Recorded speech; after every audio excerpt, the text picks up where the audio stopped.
봄의 세무인 킹세입니다. 오늘은 종소세 신고 시 알면 이득이 되는 방법에 대해 알아보겠습니다. 종소세 신고 문의는 고정 댓글창에 있는 카카오톡 링크로 문의 바랍니다. 매년 5월이면 어김없이 찾아오는 종합소득세 신고. 과연 어떻게 해야 세금을 젖세를 통해 효율적으로 낼 수 있을까요? 오늘은 종합소득세를 신고하는 3가지 핵심 방법에 대해 알아보도록 하겠습니다. 종합과세 기본 구조. 매년 5월이면 어김없이 찾아오는 종합소득세 신고. 과연 어떻게 해야 세금을 젖세를 통해 효율적으로 낼 수 있을까요? 오늘은 종합소득세를 신고하는 3가지 핵심 방법에 대해 알아보도록 하겠습니다. 1. 종합소득세의 정의. 종합소득세는 이름 그대로 다양한 소득을 종합해서 과세하는 세금입니다. 이자, 배당, 사업, 근로, 연금, 기타 소득을 모두 합산하여 세금을 계산하는 방식입니다. 모든 소득을 한데 모아 누진세율을 적용하는 것이 바로 종합과세의 핵심이라 할 수 있습니다. 2. 종합소득세 계산 과정과 세율에 대한 안내입니다. 종합소득세 계산은 다음과 같은 순서에 의해 이뤄집니다. 소득 발생, 필요경비 차감, 소득공제 적용, 과세 표준 산출, 세율 적용, 세액공제 및 감면의 순서로 이루어지고 있는 겁니다. 여기서 중요한 부분은 바로 과세 표준에 적용되는 세율입니다.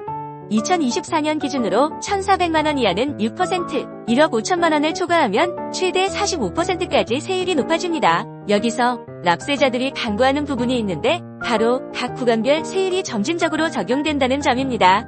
예를 들어 과세 표준이 6천만원이라면 전체 금액의 24%가 적용되는 것이 아니라 처음 1,400만원은 6%, 그 다음 3,600만원은 15%, 나머지 1,000만원은 24%의 세율이 적용됩니다. 정리하면 다음과 같습니다. 과세 표준이 6천만원일 경우 1. 1,400만원까지는 6% 세율이므로 1,400만원 곱하기 0.06하면 84만원이고 2. 3,600만원까지는 15% 세율이므로 3,600만원 곱하기 0.15를 계산하면 540만원입니다.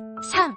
나머지 1,000만원 곱하기 0.24를 계산하면 240만원이 됩니다. 세 구간의 합은 84만원과 540만원 그리고 240만원을 모두 더하면 864만원으로 우리가 일반적으로 생각하는 6천만원의 24%인 1,440만원이 아닌 실제는 864만원이 과세되는 것입니다. 다음은 종합과세가 아닌 분리과세되는 대상 안내입니다. 1. 2천만원 이하의 금융소득. 2. 일용 근로소득. 3. 300만원 이하의 기타소득. 4. 1,200만원 이하의 연금소득. 5. 분리과세를 선택한 주택임대소득.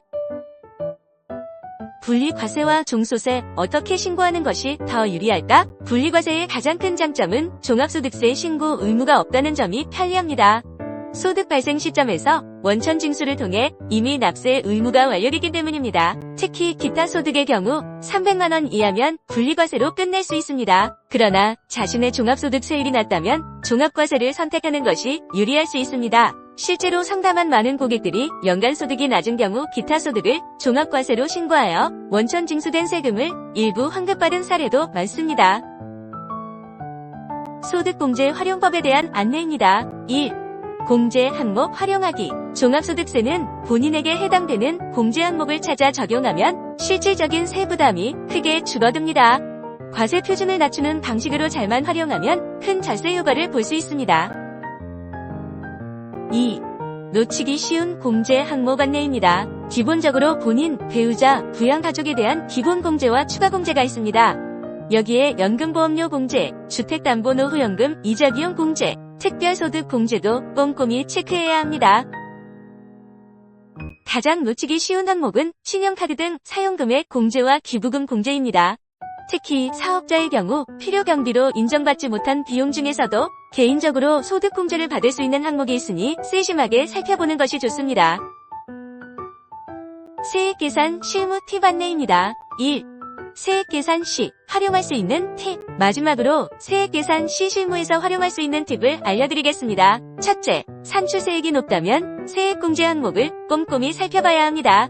특히 보험료, 의료비, 교육비, 기부금과 같은 특별세액공제는 직접적으로 세금을 줄여주는 효과가 있습니다. 둘째, 종합소득세는 누진세율 구조이므로 소득이 특정 해에 집중되지 않도록 관리하는 것이 무엇보다 중요합니다. 가능하다면 소득이 발생하는 시점에 분산시켜 세금 부담을 줄여야 합니다. 셋째, 세금 계산 시 국세청 홈택스의 모의 계산 서비스를 활용하면 사전에 내야 할 세금을 예측할 수 있으니 고객들에게 항상 홈택스 활용을 권장하고 있습니다. 2. 전문가 자문도 생각해 보셔야 합니다. 종합소득세 신고 시 복잡하다고 느껴진다면 전문가의 도움을 받는 것도 좋은 방법입니다.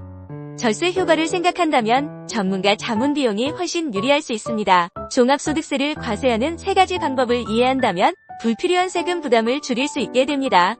종합과세의 기본 구조를 파악하고 본인의 소득이 분리과세 대상인지 확인한 후 다양한 소득공제와 세액공제를 활용하는 전략이 무엇보다 중요합니다. 오랜 기간 세무 현장에서 경험한 바로는 세금은 미리 준비할수록 절세 효과가 크다는 점입니다. 소득이 발생한 자에게 있어 세금 납부는 의무이지만 합법적인 절세는 납세자의 권리입니다. 이번 영상이 여러분의 종합소득세과 방식에 대해 도움이 되었기를 바라며 고정 댓글창에 있는 카카오톡 링크로 문의 바랍니다. 지금까지 종소세 신고 시 알아두면 이득이 되는 방법에 대해 알아보았습니다. 앞으로 꾸준히 개인의 소득 신고나 사업자가 알아야 할 세금 상식에 대해 유튜브에 업로드하려고 하니 구독과 좋아요를 통해 많은 응원 부탁드립니다.